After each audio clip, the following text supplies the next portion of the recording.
You're all very welcome. Those who don't know me, I'm Colin Scott. I'm Vice President for Equality, Diversity, Inclusion and College Principal for Social Sciences and Law here at UCD. It's a really huge pleasure to welcome back to our campus Professor Cass Sunstein. He was last year, I last saw him about 16 months ago when he delivered the Fitzgerald School lecture. At that time we had quite a conversation about the opportunities to develop the field of behavioural economics, of behavioural science, of law and economics in our university, and we were at the start of a bit of institution building when that happened, and when we last met. And since that time we have established the AIB chair in behavioural economics and recruited Liam Delaney, who's the organiser of this event today. Thank you, Liam, to that role. And Liam's been here since January and has already begun building a very impressive group around the behavioural sciences area that is networked not only, I think, across UCD, but also networked across Dublin and Ireland, and indeed, as Cass's presence here testifies, the world. And so it's a very exciting time in the behavioural sciences and behavioural economics for us here at UCD. And for those of you who are amongst the cognoscenti in behavioural economics, behavioural policy, behavioural sciences, I think probably Professor Sunstein will need no introduction, but I mentioned a couple of things. First, that he's a very engaged academic who has been at the forefront of a good deal of policy initiative in the last American government, and no doubt with us all anxiously watching to see whether and to what extent aspects of innovation will be rolled back. And that's only one example of the engagement. I'm constantly being pinged with new writings that Cass has, not only in the academic journals and working papers and books, a recent one on Star Wars, amongst other things, but also writing in the press, on Bloomberg, for example, that is making accessible many of the ideas that have been the forefront of his thinking and thinking of others in the behavioural economics, behavioural science area. But a second thing I might mention is that we all know data on citation. You can think about one, but on at least one measure, Cass is amongst, and on one measure is the most cited legal academic, not only today but ever. And that's a pretty good distinction. My own home discipline is law, and that's a pretty significant distinction to have, I think. And there's not much risk of anyone catching him up at the rate of production that he's currently managing. His books include Republic.com, Risk and Reason, Why Societies Need Dissent, a book with Richard Thaler that I think many of you will be familiar with on nudge, improving decisions about wealth, health and happiness. More recently, The Future is Simpler, The Future of Government, and then a follow-up to Nudge, Why Nudge, and Conspiracy Theories and Other Dangerous Ideas. So it's a fantastic pleasure and privilege to welcome Cass.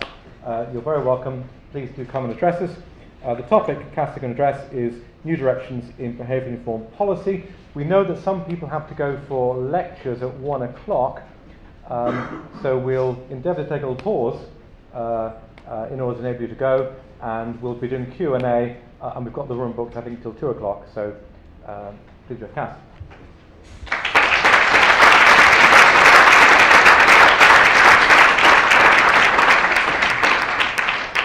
So thank you for coming, for navigating the bus strike, which is highly relevant to these remarks. In fact, it was specifically organized so as to make these remarks relevant. This is feels like a homecoming for me for reasons that will become clear shortly. But before we get to homecoming, notice, if you would, we have 3 parts. This is an effort to be organized. There's going to be an orientation. We're going to speak about findings and recent policies, and then do something on new directions.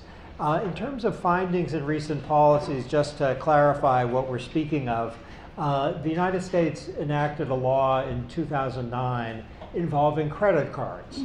And the reason for the law was the sense that consumers are spending a lot on credit cards. in late fees, overuse fees, other kinds of fees. And you can think of this both as a problem that many people in many countries face, and also as a metaphor for issues that consumers face, whether they're dealing with mortgages or school loans or some other interaction with some entity that is charging them. The credit card law is pervaded by behavioral insights, both in terms of ensuring that people see with clarity what the cost of paying a credit card bill late is, what the cost of an overuse fee is, and the default rules of various sorts are changed, so you can't be automatically enrolled in things that are costly for you. Recent data suggests that consumers are saving $12 billion a year as a result of that credit card law. And I can say, as someone who was blessed really to be involved in some minor way in the enactment of the law, we didn't anticipate that kind of impact. But it suggests the real world potential of some of the ideas. For local orientation, that's 2008, my Irish wife, Samantha Power, and me at our wedding, not so far from here in Waterville. That's a good picture, yes? Okay. Here's a local orientation that's not quite as cheerful. This is a report, just one of a number of reports that you can find if you use Google. And I apologize, by the way, for my barbaric American accent. I can't help it. This is how I was taught. Maybe by tomorrow it'll be a bit better, but this is what I've got. Okay, so in this country, and this isn't unique certainly, consumption of fats and salts remains high. Overweight and obesity here higher than most countries in the EU. Over 1/5, and that's a very large percentage of Irish adults report taking no physical activity. In children, participation decreases with age, particularly among teenage girls, and that has adverse health effects. 29% of Irish adults are current smokers, and the rate is actually higher among young people and in lower social class groups. Smoking is a terrible killer. In the United States, 40,000 people die in road accidents every year. That's stunningly bad, but that's a very small number compared to the number who die from cigarette smoking, which is over 400,000. As is generally known, there is a high rate of alcohol consumption in Ireland. Actually, 3 citizens here die every day as a result of alcohol. Vaccination rates are better, but they are short of the target level of 95%. Now, in terms of everything I've described, this isn't as cheerful as the wedding picture. But they should be seen as opportunities rather than as occasions for despair. Because every one of those problems is, if not entirely soluble, is a behavioral challenge that has a behavioral strategy to dent it. So a sustained effort to meet every one of those problems would pay off in the near term, not the long term. Reducing credit card payments by $12 billion in a year or two, that's much harder than addressing the problems just described. Okay, we have some breaking news, which is that there is a European-US consensus on nudging, and I'll say more about what nudging is specifically, but take it to mean tools that involve freedom of choice, but that inform people, that remind people, that warn people, or that make it easy for people to go in a direction that would give health and safety and economic well-being the benefit of the doubt. So it could be a labeling strategy for the caloric content of food, or it could be automatic enrollment in a pension plan, or it could be some sort of label that involves the salt content of food, or it could be something that automatically enrolls you in green energy, so your energy provider will be environmentally friendly. People in the United States and Europe like these things. In fact, the percentage of enthusiasm is typically 70% or higher, and it cuts across party lines. Now, if there is a nudge, an intervention that is inconsistent with people's interests or values, Europeans and Americans aren't going to like it very much, and they aren't going to like it very much if they think that the political actor has personal or selfish motivations, but otherwise they are enthusiastic. We have very breaking news from Ireland, that is, it's being announced for the first time right now, which is courtesy of the terrific and amazing firm Amorach, which has compiled the data. We now know that the citizens of Ireland are very enthusiastic about nudging strategies.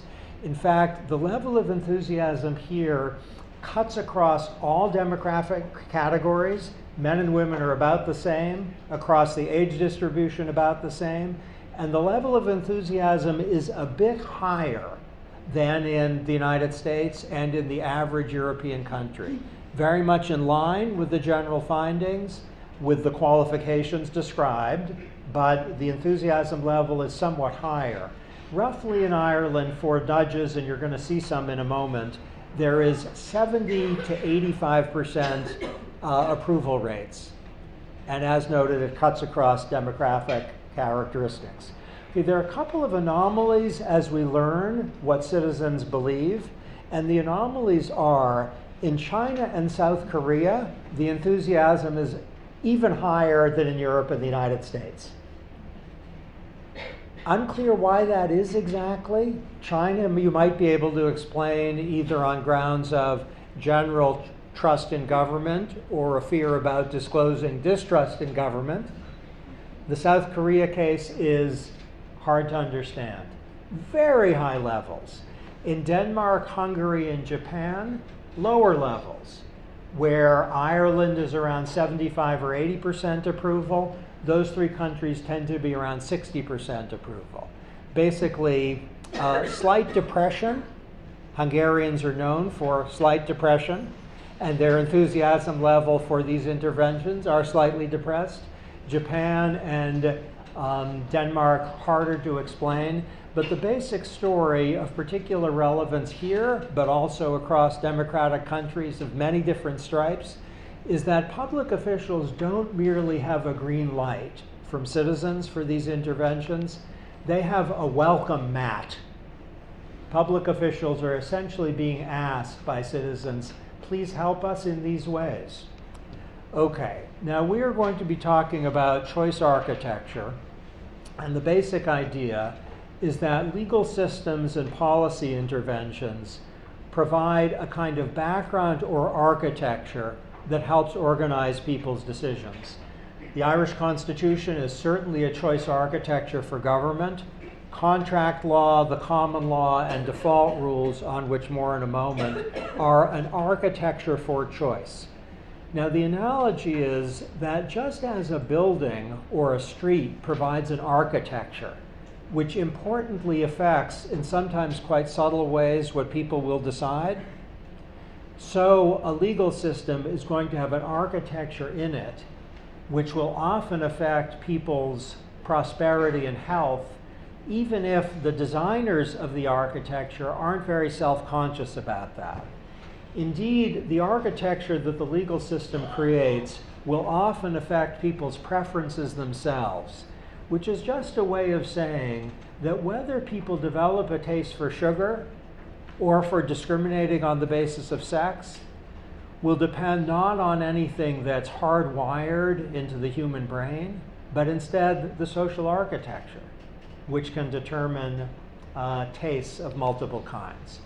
Okay, to be a little more specific, I'm going to speak about Germany, and the findings here are, so far as we're aware, universal.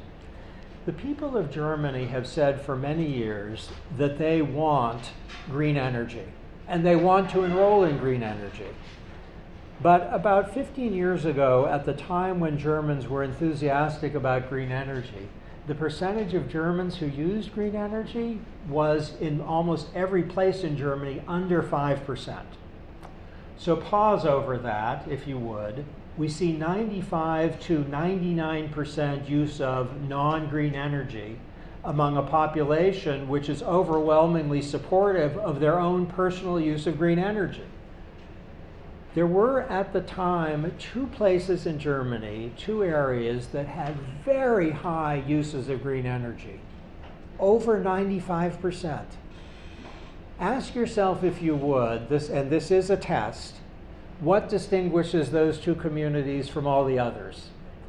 If your answer is that they had an active Green Party, that they had some sort of political entrepreneur who cared about the environment, that they had a lot of green education in the school system, you get a good grade on the test because those are smart answers, but they're wrong.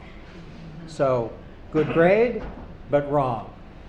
The real answer is, in those communities, just by coincidence, the electricity system automatically enrolled people in green energy and told them, if you don't like this, opt out, and almost no one did.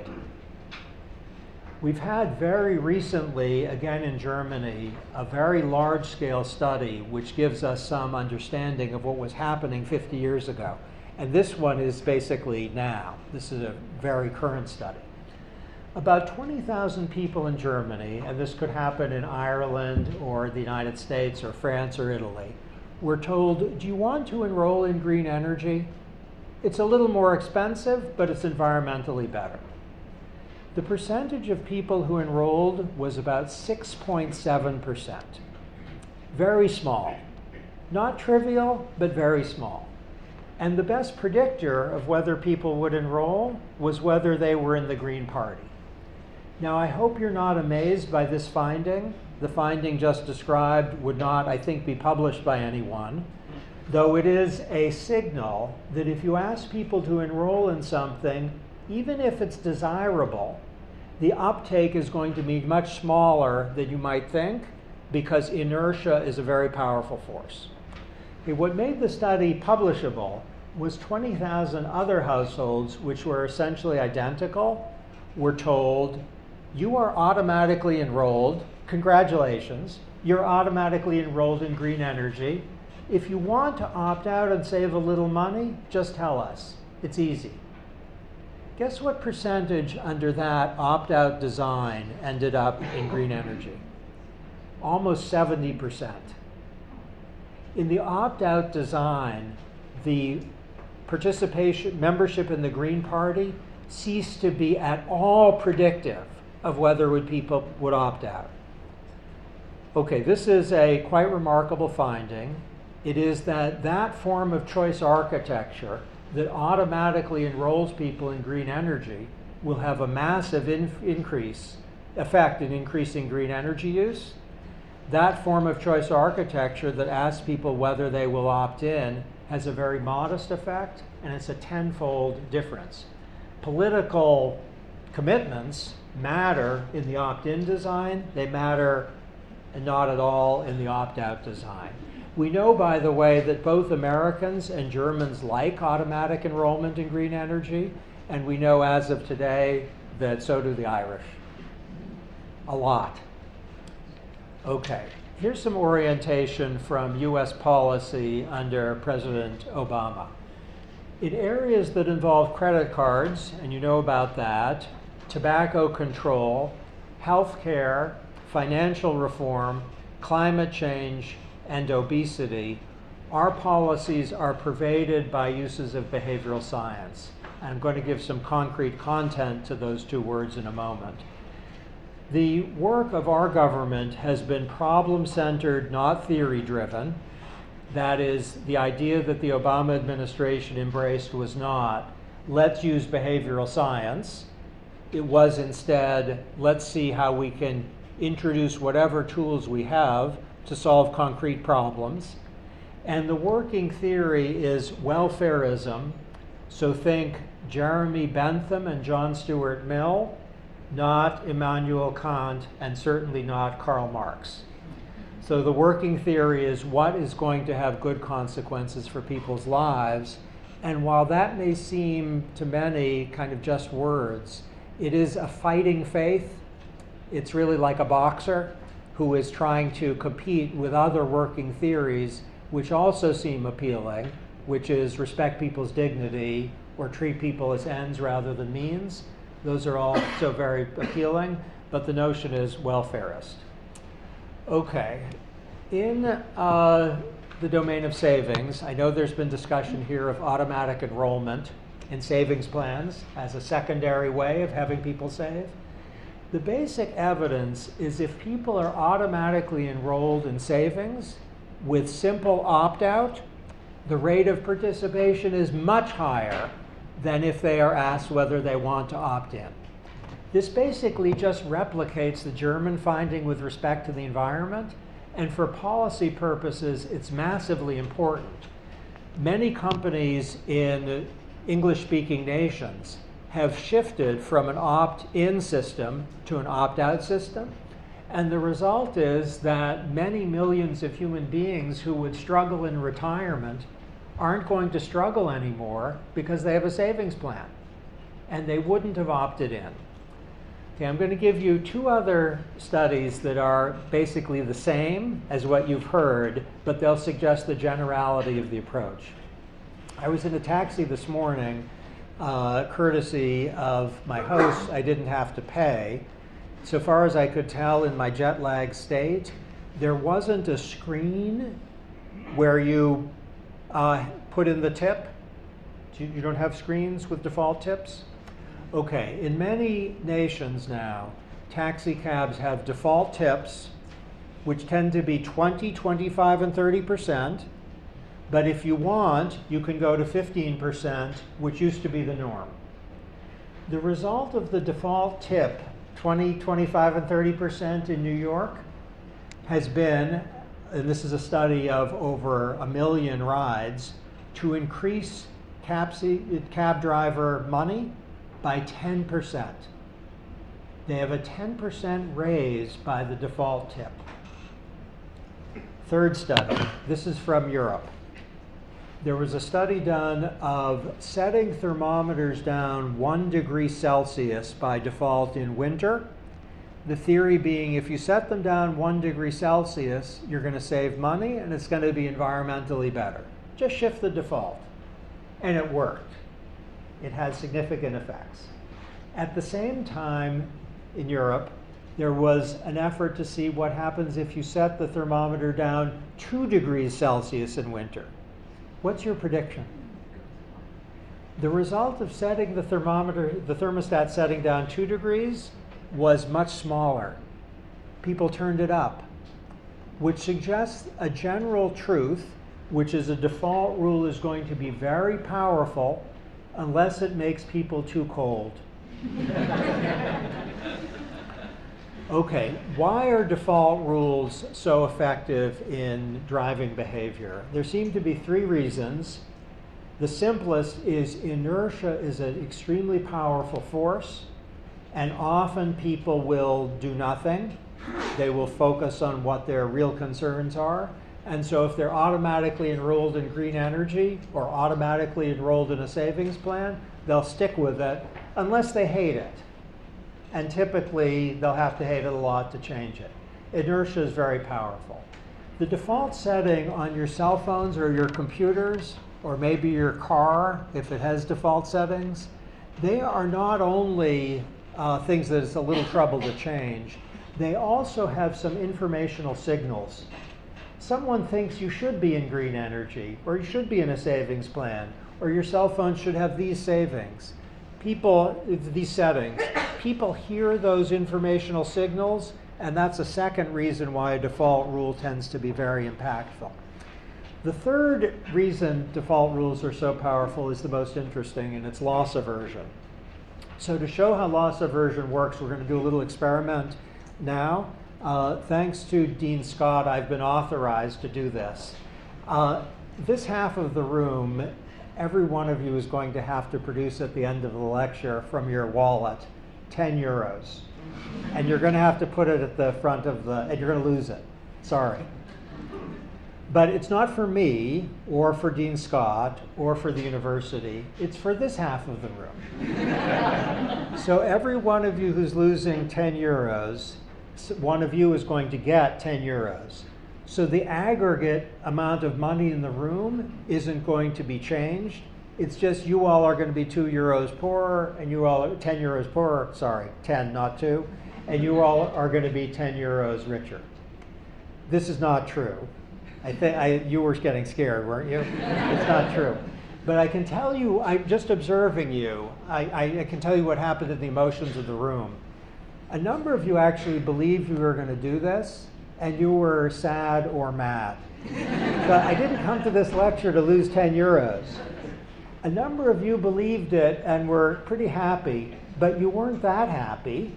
10 euros? Getting 10 euros? That's not so great. And that suggests that a loss of 10 euros is much more painful than a gain of 10 euros is pleasant. People are loss averse. By the way, not just people are loss averse, mammals are loss averse. It's evolutionarily the case that human beings despise losing some of their current holdings. Okay, this explains the power of default rules. Whether something is a loss or a gain depends on the reference point. And the reference point is established by the default rule. I'll give you 3 examples that I think will make it intuitive. You all know golf, don't you? You better. You know birdies and bogeys? You know what they are? Yeah. Yeah, okay, good. It's an American sport, so I wondered. Best golfers in the world are here. I know it. Professional golfers do much better putting for par than putting for birdie. A 10 meter, let's say, putt for birdie is less likely to be made than a 10 meter putt for par by professional golfers. In fact, the par putting is so much better among professionals that if the average golfer did as well putting for birdie as for par, he'd make €1 million more a year. That's astounding, isn't it? Okay, that's the first finding. The second finding is if teachers are told at the end of the year their salaries will go up if the students do better on math tests, the evidence is not very good that the math tests will improve. But if teachers are told if at the end you are getting a bonus at the beginning of the year, if the student scores don't go up, you will have to give that bonus back, then the test scores increase dramatically. In the District of Columbia a number of years ago, in an effort to promote environmental conservation, it was said if you bring your own bag to the convenience store and you don't use ours, we'll give you 10 pennies, 10 cents. That had no effect. The policy was changed to say if you want to use our bag, you have to pay 10 cents. You have to buy the bag. That had a significant effect. The story of teachers, the story of golfers, and the story of shoppers, those are all stories of loss aversion, where if you miss a par putt, bogey, you've lost a stroke to par. That's very painful. If you miss a birdie putt, you've still got par, you haven't lost anything, you haven't had a gain. People like this half of the room, they care much more about losses. You don't care much about gains. You all cared a lot about losses. This is usable for policy purposes. Whether something is a loss or a gain depends on the default rule. If default rules are the behavioral gold medalist, they win gold in terms of a policy instrument that's effective. Information wins the silver medal. And here's just a little story about information disclosure. And I hope you'll be thinking about areas where information disclosure could be used as a policy instrument, and it isn't. The tale involves calorie labels in the US government. The sophisticated view, which the social scientists have held for a number of years, and I was a follower of the social science and I thought they must be right, is calorie labels just don't work. That on aggregate, you don't see a significant diminution in caloric intake as a result of calorie labels. That's a problem for all countries that are concerned about using the silver medalist to reduce the obesity problem. But it turns out the sophisticated view is wrong, and it's intriguingly wrong. It turns out that people who don't have a weight problem do not change their caloric intake once they see the calorie label. I'm looking around the room, and people here, you all look great. So a calorie label isn't going to affect you. And that's good. It shouldn't. You don't need to change your behavior. And since even in nations that have significant obesity problems, a very large percentage of the population is not obese, you're not going to see an aggregate effect. But obese men respond to the calorie labels. They consume less calories as a result of the calorie labels. Very obese men are highly responsive to the calorie labels. They eat much less. They consume much less in the way of calories as a result of the calorie labels. Obese women, they lose weight also. They consume less. The anomaly is morbidly obese women. Morbidly obese women are unaffected by the calorie labels. That's a bit of a puzzle. It might be because they have despaired about the possibility of losing weight. But the basic story is that our silver medalist is doing very well. It's not a mandate, it's not a ban, it maintains freedom of choice, and it's having a real world impact in improving health. Okay, part two. We have in the United Kingdom, in the United States, still by the way under President Trump, in Germany, Australia, and many nations, either behavioral insights teams or ministries and departments that are enlisting behavioral insights in order to affect behavior. To get very concrete, there is an executive order in the United States. It has a charming name, which you'll probably remember for the rest of your life. Executive Order 13563. Good communication strategy to give it that name. And it just has an idea in it which says each agency shall identify and consider approaches that reduce burdens and maintain flexibility and freedom of choice for the public. These approaches include warnings, default rules, and disclosure requirements, as well as provision of information to the public in a form that is clear and intelligible. Okay, those four ideas, warnings, default rules, disclosure requirements, provision of information, you've seen three of them. The only one you haven't seen is warnings, and they are all choice-preserving approaches. This matters because these are typically extremely inexpensive interventions. If you're worried about imposing burdens on banks or on electricity providers, these typically don't do that. And in some cases, think of the credit card example and the calorie labels and the savings example, they can have very significant impacts.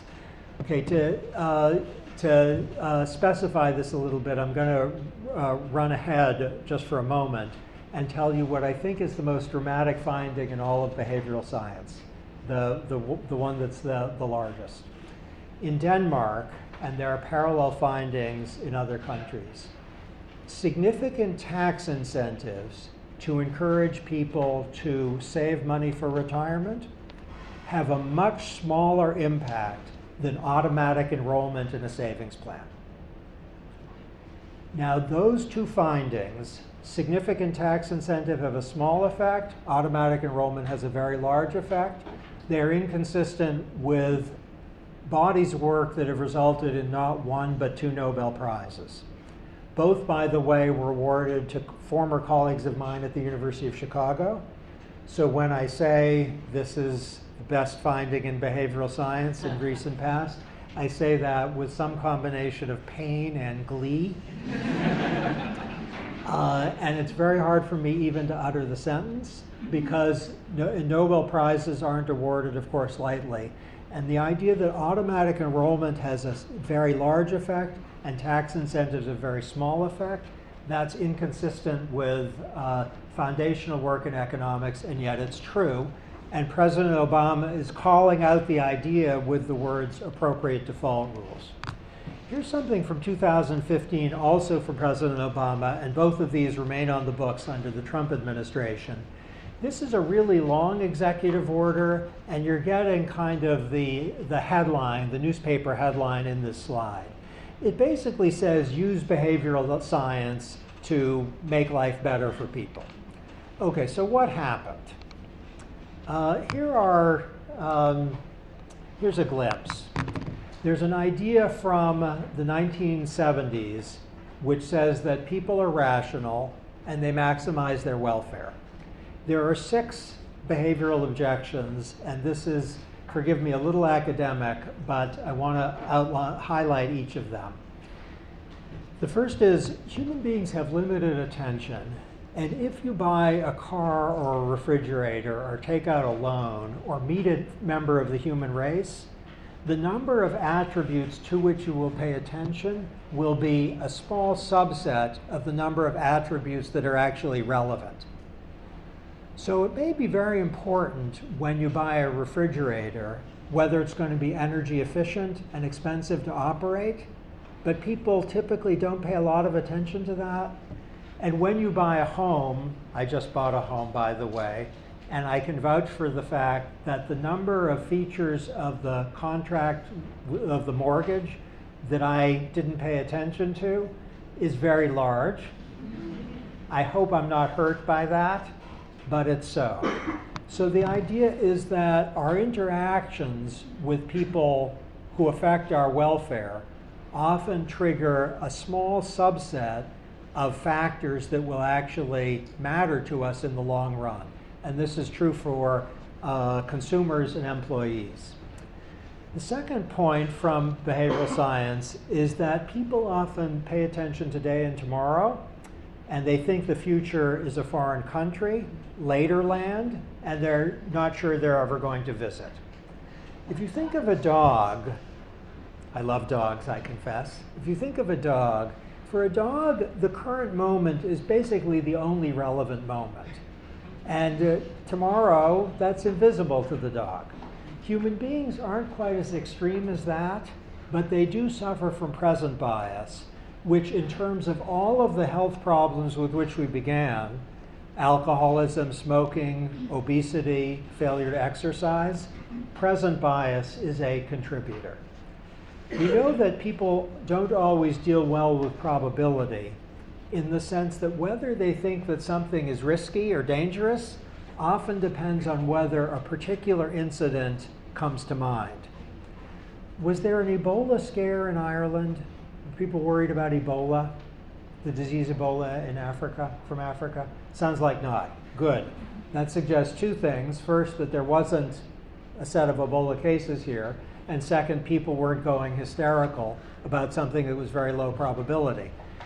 In the United States, in the recent past, people were very frightened that they were going to get Ebola, even though that at the relevant time, more Americans had married the average movie star than had died of Ebola. And people weren't thinking, oh my God, I might marry a movie star. And the reason was the Ebola incident, there was 1 death, it came to mind. And so I hope you're thinking of cases where people here get very worried about something because an incident came to mind and not worried because it didn't. And that can skew probability judgments. We know also that people tend to be unrealistically optimistic. 90% of drivers think that they're safer than the average driver and less likely to be involved in a serious accident. I think 100% of humanity believes that its sense of humor is better than the average sense of humor. And if you take a couple and ask each member what percentage of the household work you do, and add the 2 up, if it isn't over 100%, it's a very unusual couple. In fact, there's only one demographic group that's been found not to have unrealistic optimism. Only one group has an accurate sense of risk probabilities and its own capacities. Can you guess what that demographic group is? The only one that gets it right? The clinically depressed. They're the only ones who get it right. Okay, if people are unrealistically optimistic, and smokers, by the way, who have an accurate sense of the statistical risk, they have an unrealistically optimistic sense of their personal risk, that is a source of failure to take precautions. Okay, with respect to behavioral policy claims, here are 6 of them. Default rules really matter. Incentives may not matter much. Choice architecture is extremely important, and it is not avoidable. People can use a nudge, and simplicity is very important. Okay, I want to spend the remainder of the remarks concretizing this with some data. I gave you the Denmark findings. Here's some evidence from the United States about automatic enrollment. And I hope you're thinking of domains where it would be easy to switch from an opt-in to an opt-out design. What this slide shows is that at every end of the income distribution, we are seeing a massive increase in participation just by shifting the default rule. What this slide shows is that if there is an activity that government wants to make available to people, whether it's a license or a permit or a benefit, if it's really complicated, then the incidence of take-up will be small. I know from discussions earlier today that there's concern here about people's failure to switch from one kind of activity to another kind of activity. That may be because the switching cost is high, and if anything looks like this, it's going to create a very serious challenge. Okay, to think of a nudge as a GPS device is instructive and I think essentially correct. What a GPS device does is to make life more navigable by respecting your judgment about your preferred destination and helping you figure out how to get there. With respect to issues like obesity, economic distress, unemployment, job training, alcoholism, something like this would help. This is my only scandalous slide. It's a urinal, but it's not just any urinal. It's the urinal at the Netherlands airport. Are there some women in the room who've never seen a urinal before? This is what one looks like. The result of painting that fly, it's not a real fly, it's a painted fly, was to reduce spillage at the Schiphol airport by 44%. Apparently men can't help but aim at the fly. Don't ask me how they found that 44% figure or who did it, but it's instructive because, trivial though the example is, it suggests that if you make something salient to actors, it will often alter their behavior. Someone sent me this postcard recently.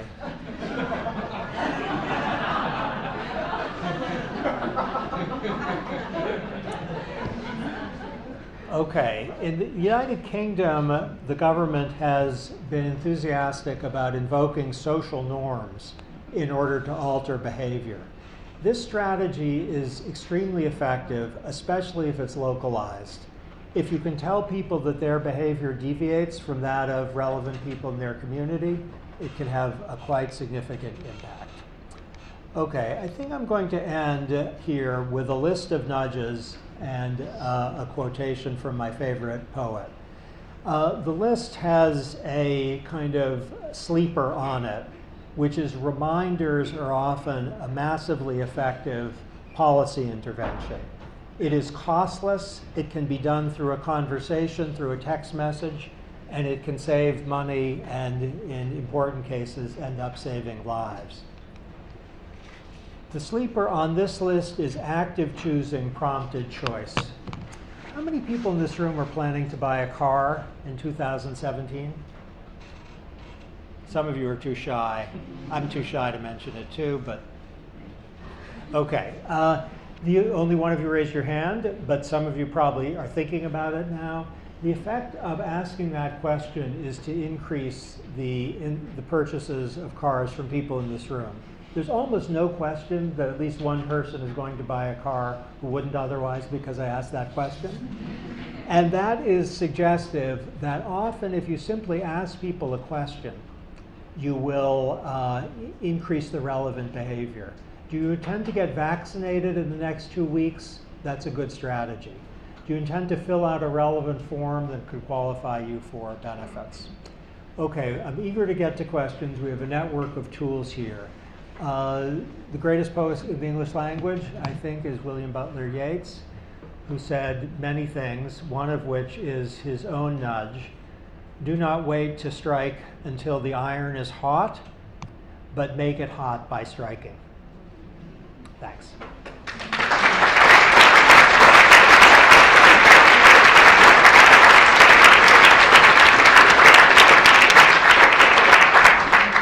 Thank you very much, Cass, for that wonderful lecture. I would have paid €10 for it, but now I realise I might have to shell out for a car.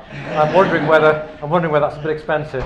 Really, it was terrific, and it's wonderful. I think there are some people who need to be at lectures. If you need to leave, then please do. But I hope most people stay. The social norm is to stay, by the way. So there's a good amount of time for questions, answers, debates, comments.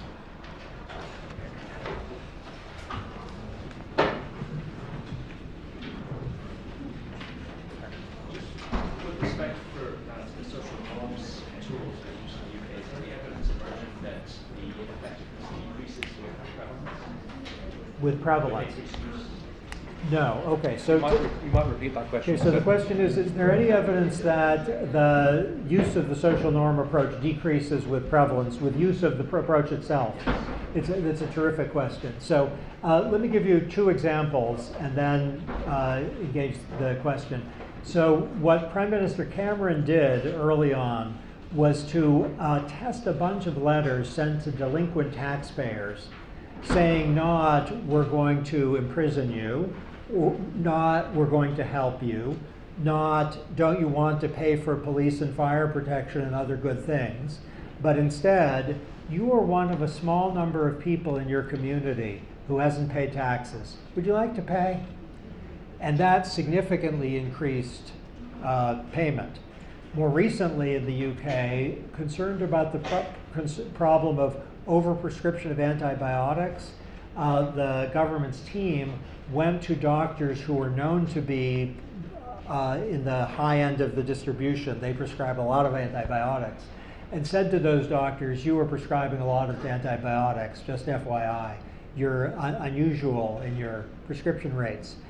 That decreased the number of antibiotic prescriptions in a 6-month period by 65,000. And that is suggestive that if whatever our relevant concern is, to signal the fact that people are in a small minority is typically a very effective way of discouraging the relevant activity. The question's ingenious because if you find yourself flooded with information suggesting you're one of just a few people who do X, eventually you might think, don't send me that anymore, I'm going to keep doing X. Or you might think, I'm proud of that. I'm not like the rest. And so there would be a saturation point. It would take, I think, a lot of use of the tool to get there. And since typically it's a population, whether it's doctors overprescribing antibiotics, by the way, it works for alcohol and drug abuse also. So on university campuses, people typically overestimate the level of alcohol use. And when they're told what the level actually is, like 4 out of 5 people don't abuse alcohol, then the incidence goes down still further. So for the problems which we've described, it's a useful and really inexpensive strategy. Sure. So you mentioned Prime Minister Cameron, I was just thinking about referenda and opinion polls, and I just wondered about being in a minority and the way things turned out there. Have there been any implications for polling, and is there any is there any suggestion, for example, that polling is in some way distorting the democratic process? Okay, that's a great question. So the question was, given the power of the social norm, is there evidence that polling can actually distort the democratic process in the sense that the person who seems to be winning is fortified by that? I think the data is continuing to be compiled, but I have some data in an unpublished paper that suggests your question's right. And the data in a paper I'm just working on now shows that across a universe of policies, if people are told the majority likes this policy, the level of support for it goes up, compared to if they're told the majority doesn't like this policy.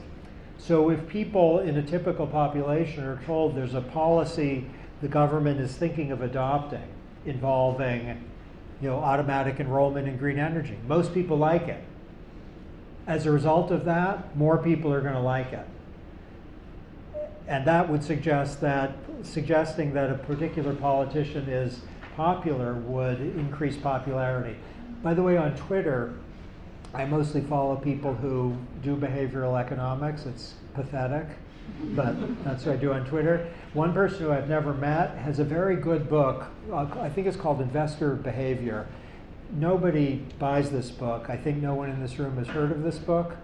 It is a good book. It's an obscure book. He tweets basically every week, my book is selling great and doing much better than expectations.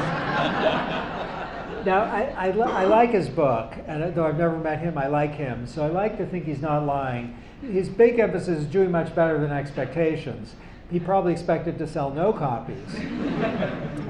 But it's an effective strategy. So your point, I think, is identifying a valuable research agenda about the distorting effect of clarity that someone's doing well. Thank you very much. My name is Daniel Brogan. I actually led a McKinsey unit on deep bias decision making. Although we were very much looking at small groups of executives making big decisions and how we could actually control and then de-bias the system. One of the challenges we had was how do you take this long list of biases and come up with a framework that would produce for this type of bias, this type of business decision, what countermeasure, which is your terminology, to be deployed. I'm just wondering, when you look at these 10 nudges, what's the best, if any, framework of matching the type of problem to the nudge? Much like a gold medal, silver medal thing, it strikes me that default is very powerful, but only when you're playing on someone's laziness. You need to get someone to exercise more or to take active decisions. Default doesn't work so well. Social proof might, but again, it's hard. I'm just wondering if you've seen any sort of solution frameworks, and then potentially where you can make an app out of this or help the world make better device decisions. Okay, so I'll give you the naive answer, and your question is signaling a less naive answer. But the naive answer, we could call it the pragmatic answer instead, is don't approach executives or consumers or smokers with a list of biases. Do try to identify what is the problem that you're trying to solve. So if the problem is, let's say executives are operating on the basis of intuitions driven by recent examples of success and failure, then the solution is probably not anything on this list. It's to get them statistically oriented, to get them to run some numbers, instead of thinking, with smokers, the problem, I think, is most simply described as they're smoking. And the question is how to get that to stop. Now, the fact that they are smoking may be a product of present bias or unrealistic optimism or addiction, and each of those may have particular solutions. But since if smoking is identified as the problem, then we have some evidence that graphic health warnings work. There's also evidence that some pretty clever work, early stages, that if you're a smoker, your doctor automatically enrolls you in a smoking cessation program. Says that's what we do. Now, it's not coercive. If you say, I don't want to be in it, you can opt out. But it's automatic, like if you have certain other diseases, you're automatically in something. So what I'd wonder is, for your work with McKinsey, what is the problem executives are known to be suffering from? And I'll tell you why I'm giving this naive answer. We're working in our government. If I at any point in the White House had said, you know, we have a list of biases, I think the response from anyone who was working with me would say, we have a job for you in the university. Go away. So the concern instead is, you know, there's a problem of distracted driving. What are we going to do about that? Now, social norm intervention should be helpful for that, giving people a vivid sense of the reality of what it means to be in an accident is probably helpful. But I want to test the interventions empirically, start by speculating, but then test them empirically and see what works. There's questions here and here. You go first. So, what sort of stops this from heading into manipulation therapy? I guess you distinguish a set of tools. Is there a danger, say, that Trump might decide to automatically enroll everyone as a Republican, and then later on, if they want to default out to Democrats? It's also a great question, and we need an account of what manipulation is. So your example of Trump, let's say, automatically enrolling people as Republicans, I'm wondering if the force of the example is not the use of a default rule, but what the default rule is being used for. And then we might say we characterize those things as manipulation when one of these approaches is being used for an illicit or selfish purpose. And in fact, the public opinion work suggests something like that is true. That is that I used exactly that example in the United States, saying, what do you think if people are automatically enrolled in a political party subject to opt-out? And whatever people's political party, they think that's terrible. And it's because the goal is illicit.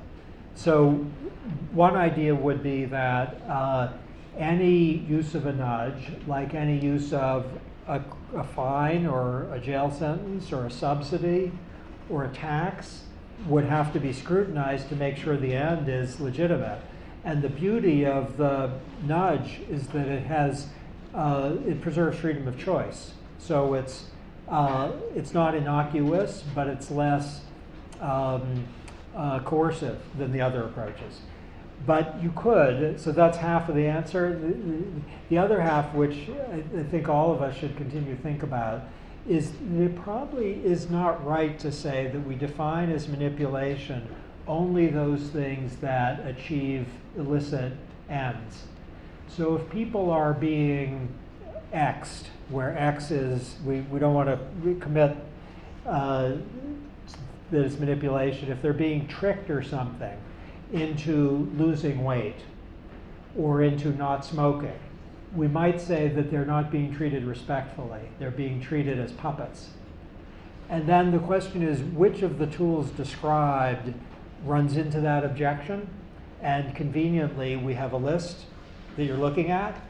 And ask yourself, if you would, does any of these tools look like manipulation? I'm thinking that the easier answer is no, none of them looks like manipulation. Though maybe a couple of them might raise questions about that. So you might think that if you give public recognition of some kind to people, is that manipulative? I don't think so. If you ask people if they want to enroll in some plan, is that manipulative? Certainly not. We actually conveniently have another list. Is any of these manipulative? Probably not.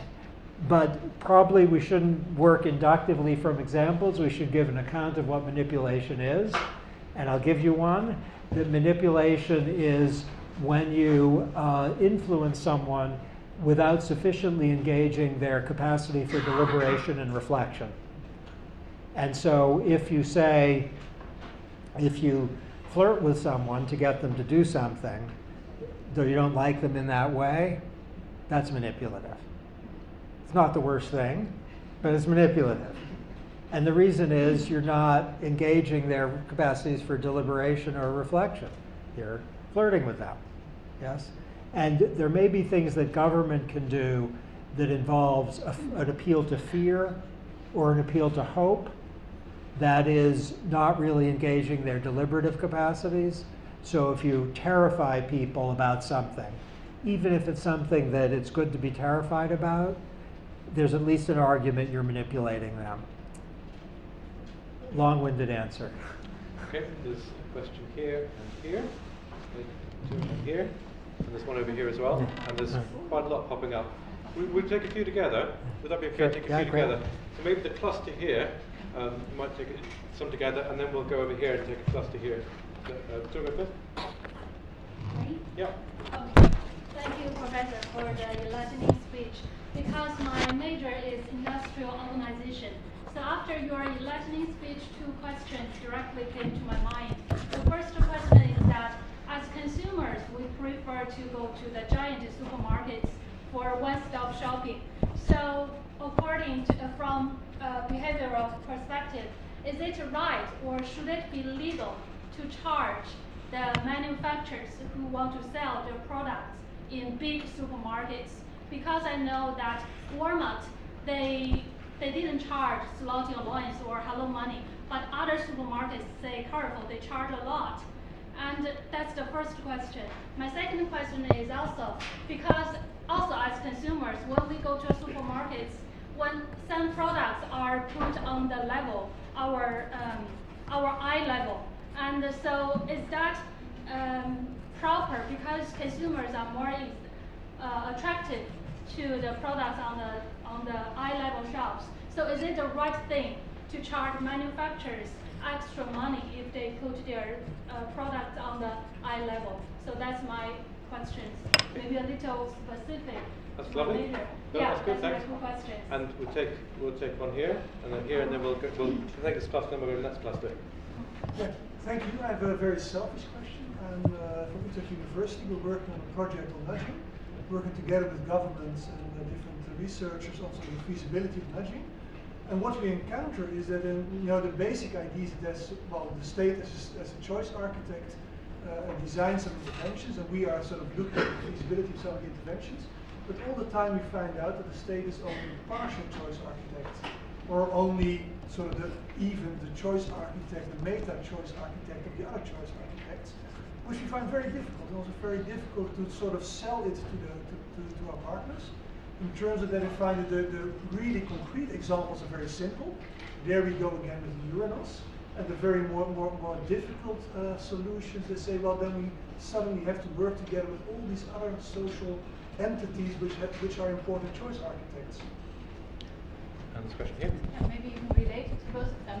You showed us a nice area of examples how policymakers can use behavioral insights. Do you see any policies where behavioral insights could be used much more but aren't at the moment? Okay, great. Okay, so your question is has some urgency, doesn't it? Where could we do it?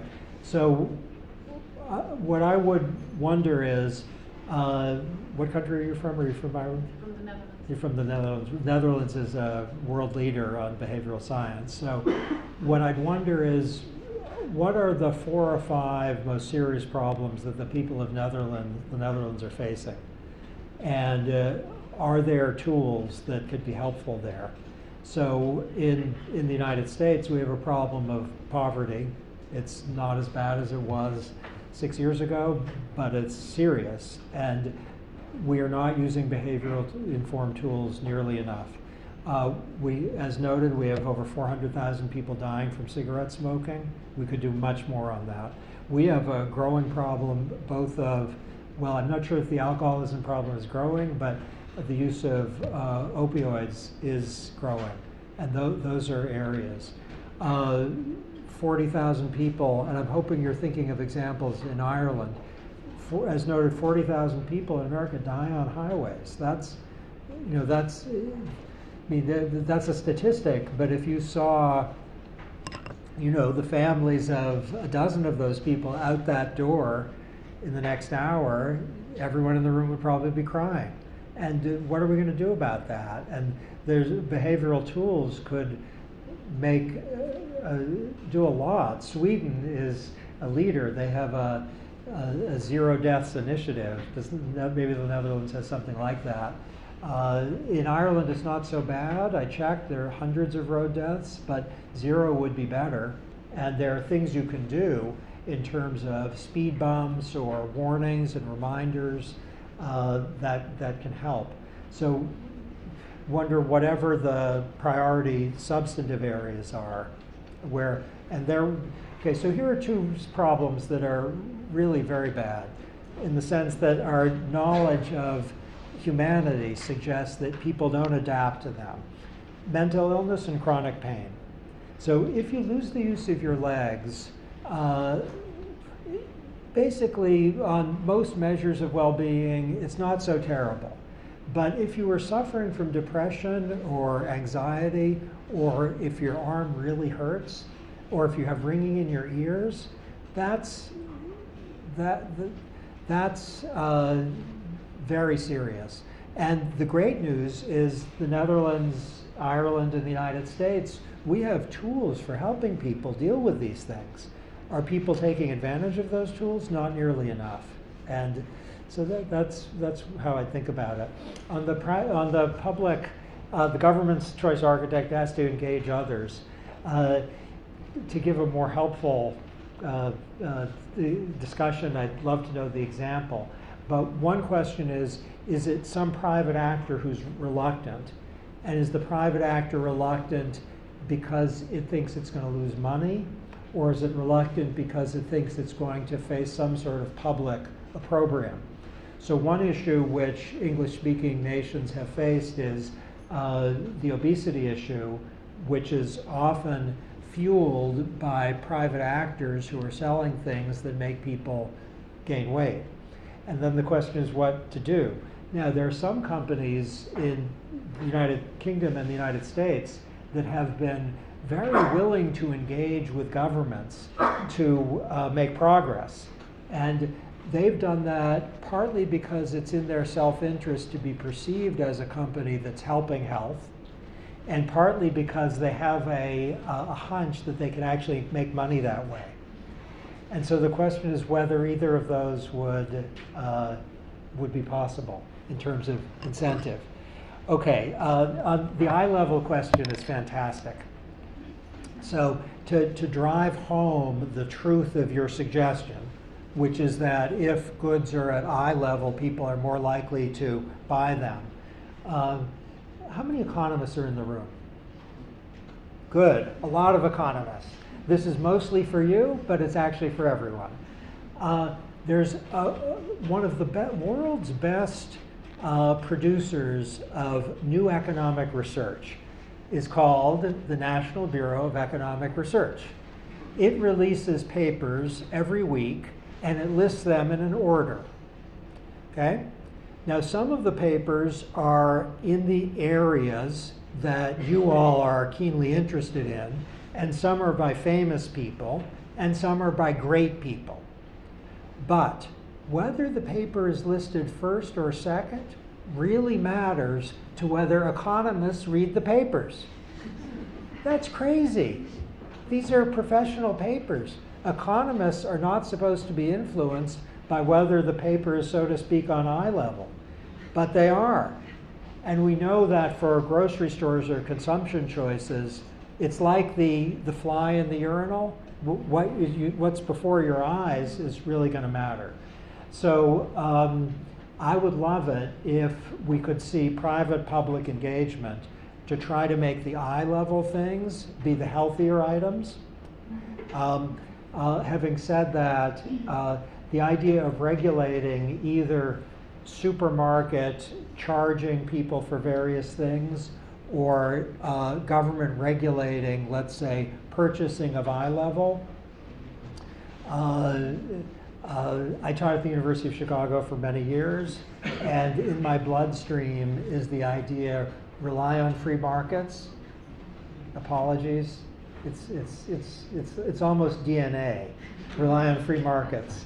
So to have government nudging of various sorts, to have something like the government talking to supermarkets, and in the UK and the US that's happening, about trying to have healthier nudging, that's great. To have the government saying, you know, you can't pay a supermarket to put the, let's say, high-calorie Cadbury bars in a visible place.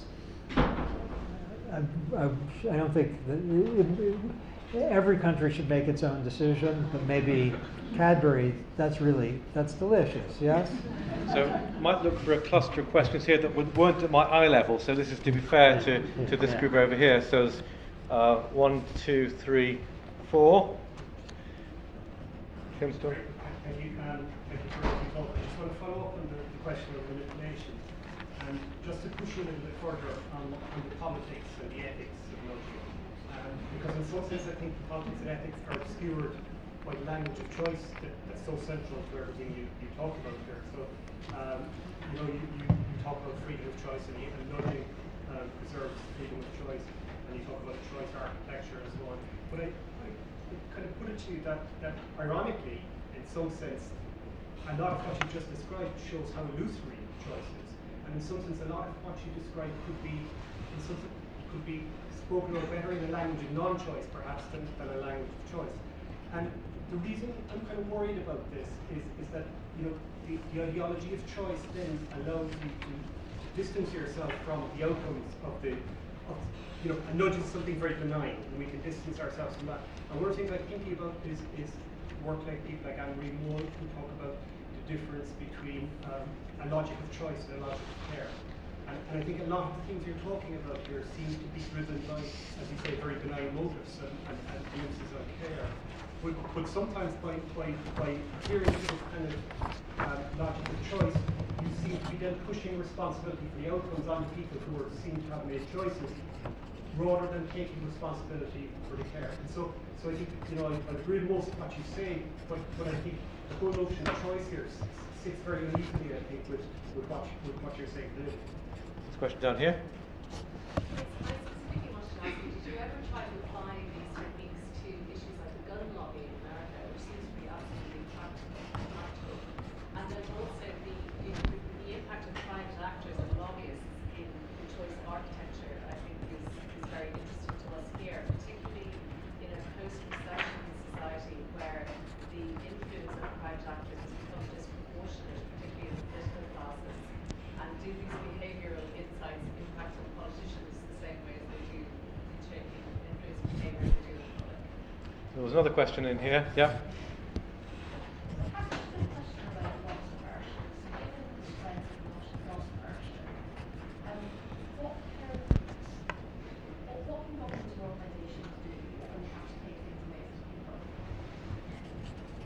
And there was one more here. Yeah. Yeah, my question is in terms of complexity and whether or not it's possible to make informed choice when complexity gets so vast. And I'm thinking more in terms of global systems and actually individual values being aligned with society's needs per se, in terms of, for example, climate change. Okay, those are all fantastic, so thank you. So let's start with the illusion of choice. I'm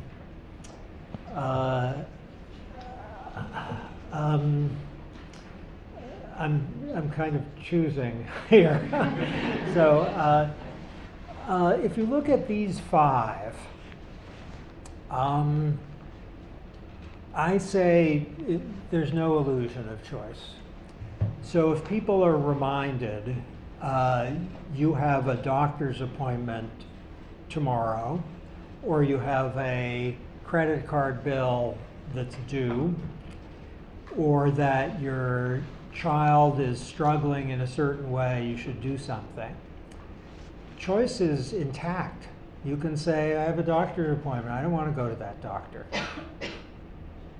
And people do. So reminders are hardly choice eliminating. And there's beauty in that. Haven't we all been reminded of things and said to the Reminder. Okay, I heard you. No. A lot of people smoke cigarettes and engage in distracted driving after they've been warned. And that might be a very bad thing. It suggests the power of choice, not the illusion of choice. For information and disclosure, absolutely. People are informed that if they don't pay their credit card bill, they're going to have to pay extra. And choice is intact. Okay, maybe I'll get, I'll phrase it a little more polemically as I go through my list. William Blake, next to Yeats, I think the second greatest poet in the English language, has marginalia to Sir Joshua Reynolds, also an artist. And Blake didn't like Reynolds at all. Reynolds was a great advocate of generalization and abstraction. And Blake wrote in Marginalia, not his own poem, said, to generalize is to be an idiot. To particularize is the alone distinction of true merit. I thank God I am not like Reynolds. So I take your point, and I think once we particularize, in some cases, your point will be put in sharp relief. Default rules might be one, where you might think, people are defaulted, isn't there an illusion of choice? That is not an incoherent sentence, and it is particularizing. I don't think it's true. People who don't like 30% of Germans opt out of the green plan. In the chart you saw about savings, a lot of people are opting out. So there's no illusion of choice. People exercise choice. So I'm puzzling over what's meant. If what's meant is that default rules often pick up on inertia, that's true. But still, people can choose, and there's a big difference between that and a mandate. Now, in terms of logic of care, I'm not exactly sure what that means.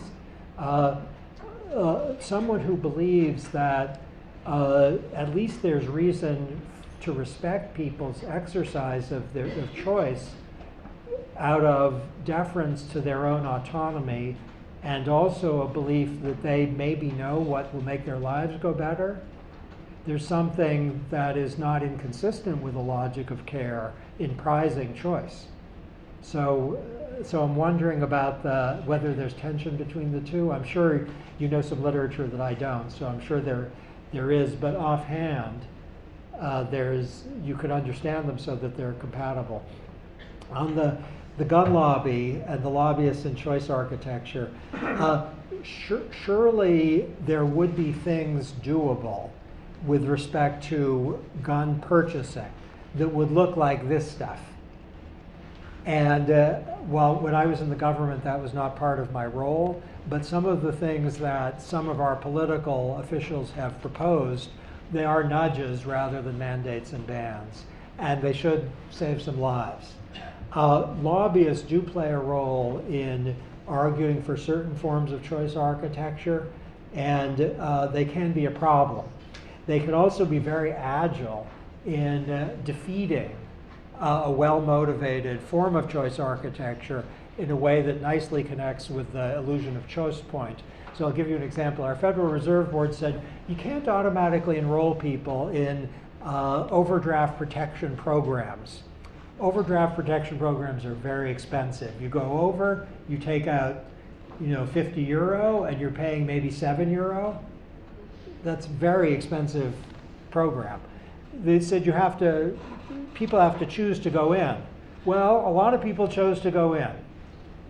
Why? Because the lobbyists, so to speak, terrified people, saying, you're about to lose your overdraft protection program. Don't you want to go in? So they use loss aversion to get people in. And on one view, that's a problem. Now, insulation of government's choice architectures from lobbyists, a choice architecture for choice architects, seems like the best way forward. In terms of what to do with loss aversion, sometimes loss aversion is a really good thing. So the fact that the Affordable Care Act, Obamacare, didn't get eliminated in the United States very recently has a lot to do with loss aversion. People thought, we don't want to lose our health insurance. And it was very much like this part of the room. Where loss aversion is an obstacle to desirable reforms, the best research, I think, suggests that if you can bundle a loss with a gain, then people aren't so upset. So to accompany a loss with, you're losing this thing, but you're getting something that's even better, or that's equal, then people might see the aggregate as not a loss. And the data is supportive that that works. Informed choice among complexity, is it possible amidst complexity? And your question had a couple of different kind of faces. You gave the example of climate. Now, climate, it seems to me offhand for those of us who are engaging in activity that may result in greenhouse gas emissions. It's an externality. It's not a complexity problem. So it's not that we are confused.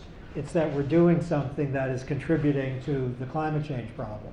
And then the normal thing to do for an externality is to have a corrective tax. If you can't have a corrective tax, then to have something like what you're seeing on the board. Those things can be helpful.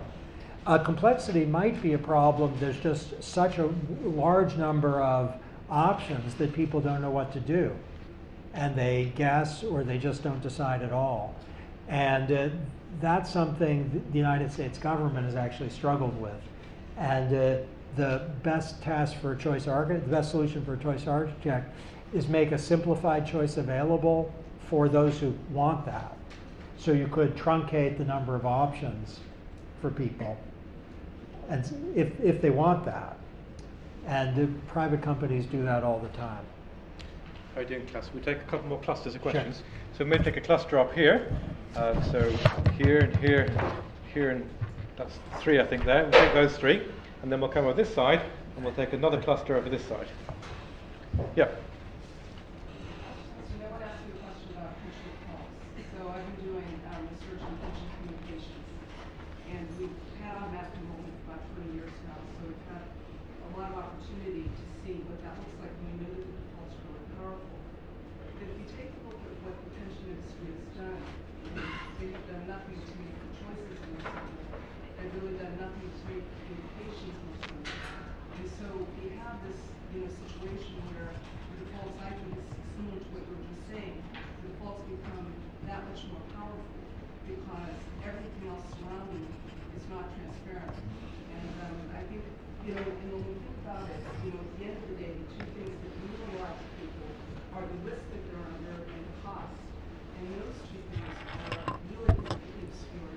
And when it comes down to it, it's going to be the pensioner who is going to have the sole responsibility of their investment. Yep, there are another couple of questions here. 3. Over here first. You mentioned the high retention rate in auto enrollments among those people to question the users' motivation and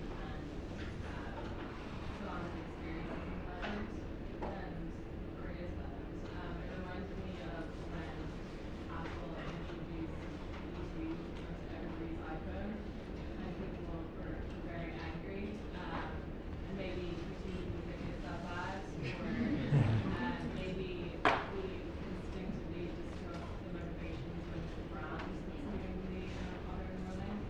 So the question is, what do you think of how the hurdle when a brand wants to introduce something that has the potential to have a great societal benefit, specifically an example of nomadics car insurance? Yep, and there was one here and one here, so there's two of you behind each other, one in front, one behind. So go first. Which goes first. You can negotiate it. And I just wondered if you'd seen Sandal Nathan's paper recently on algorithmic assistant decision-making tools for judges. And so, what's your opinion on that in terms of if the algorithm that is designed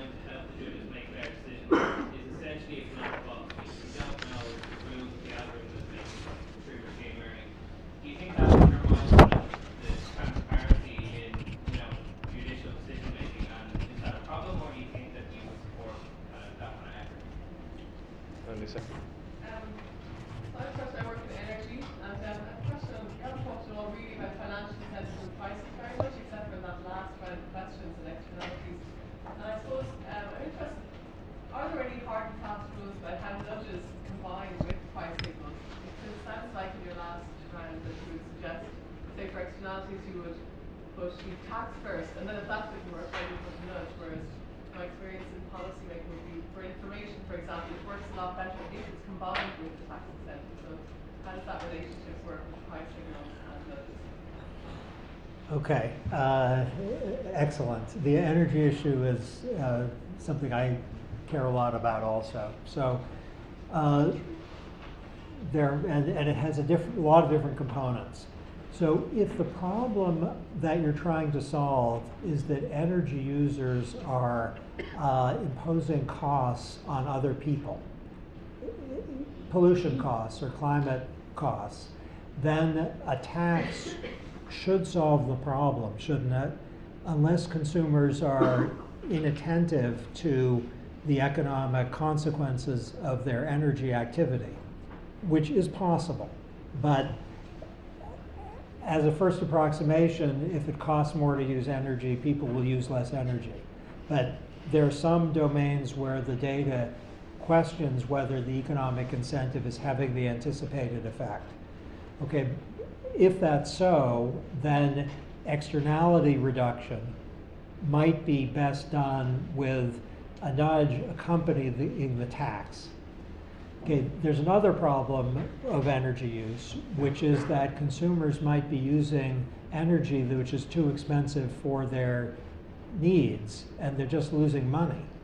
And the reason might be that they are inattentive, it's like a urinal without a fly on it, or it might be that switching is cognitively burdensome and not a lot of fun, so people don't do it. And there, the tax is doing nothing. Then you need a nudge to, and maybe you need active choosing. Every year people have to make a different choice, or you send something to people saying you're losing this amount of money because you haven't reconsidered, which would be using loss aversion, or you're one of a relatively small group of people in your community who is losing money, then you'd be combining the norm with loss aversion. So see, the direction is it an externality problem or is it a consumers losing money problem? And a tax wouldn't make sense if consumers are losing money, then they just lose more money. Though, right, so what is is it an environmental problem or is it a consumer protection problem? And that would tell you the tool. Often I agree with you, you want to do both, because the incentive doesn't get people's attention enough, especially in a context in which they're not seeing in real time the cost. It just comes at the end of the month and they just say, okay, I'll pay that.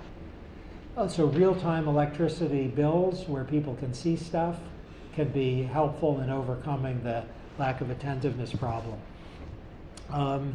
In terms of distrust in brands, it's a great question. I'm not going to have a great answer. The kind of the blockheaded, do you have the expression blockheaded? Blockheaded means kind of idiotic.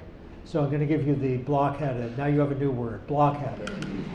The blockheaded answer is if the markets are working well, then either people will trust the automatic activity of the companies, or they won't trust them, but they should.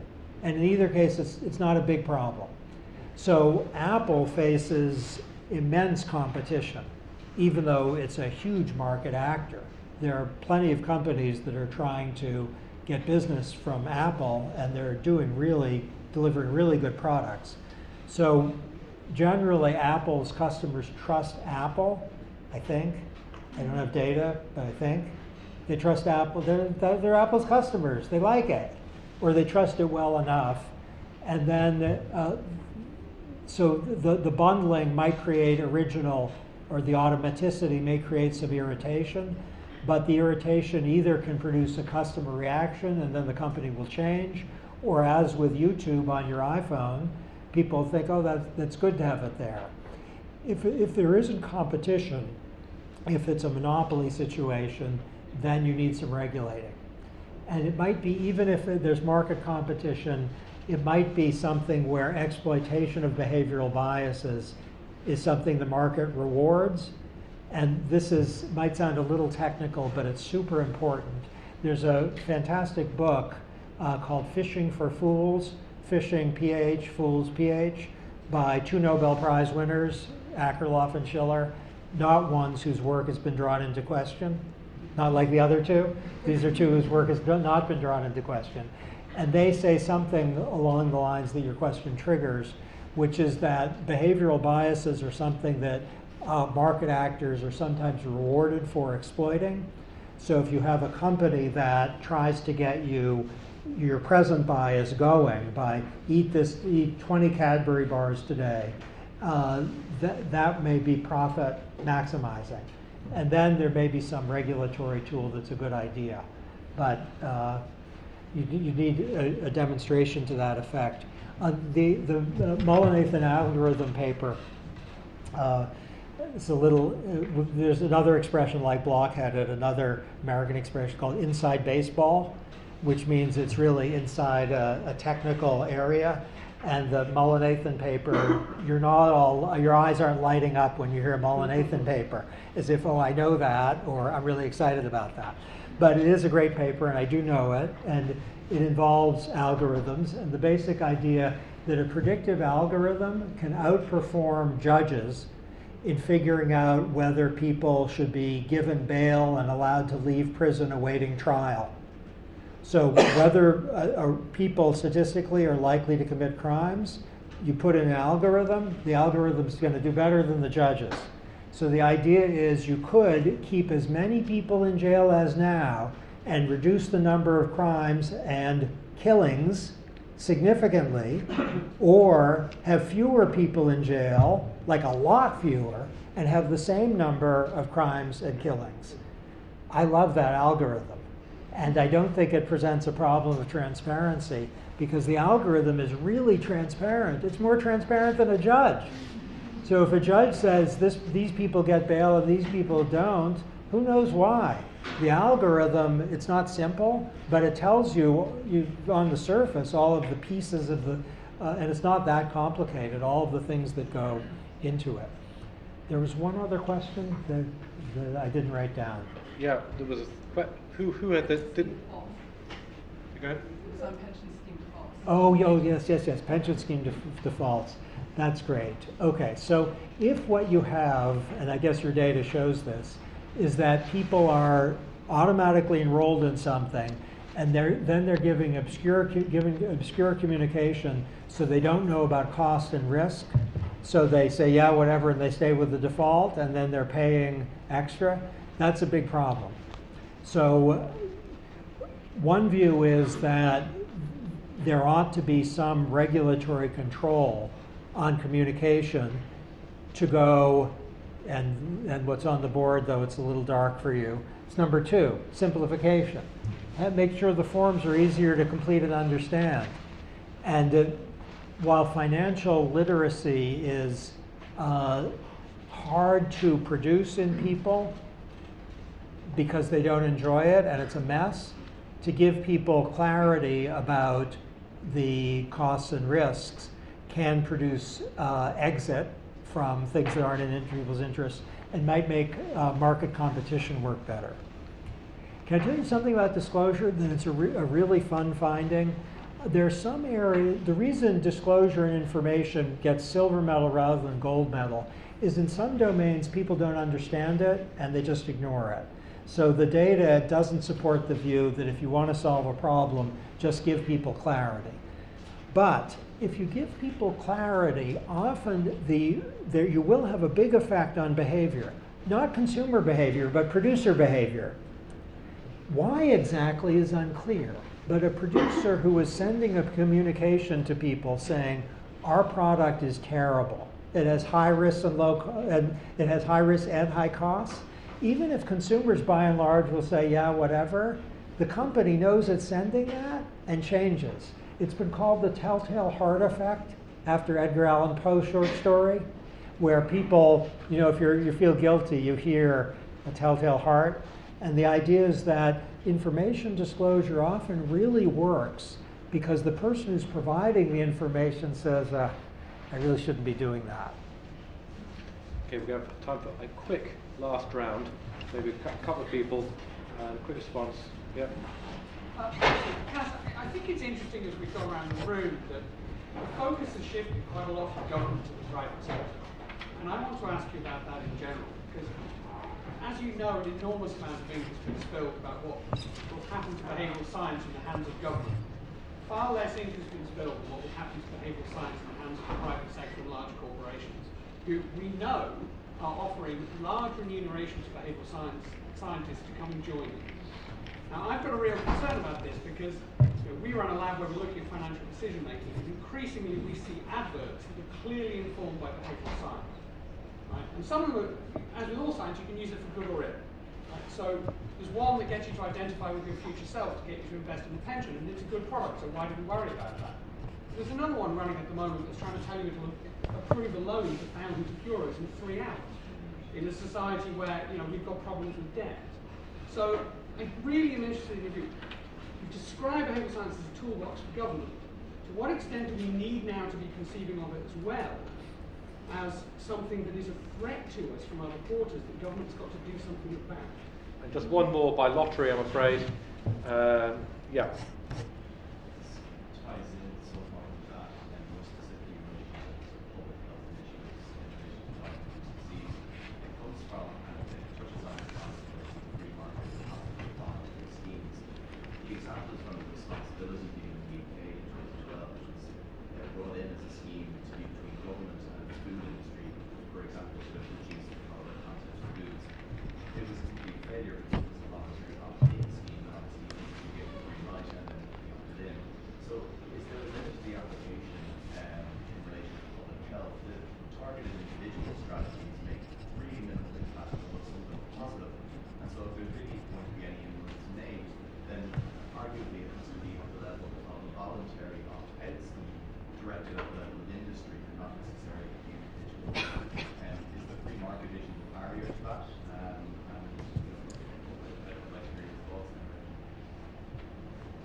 Okay, so on those, you're completely right that the private sector is using behavioral science both to promote desirable behavior and to promote things that are in their economic self-interest.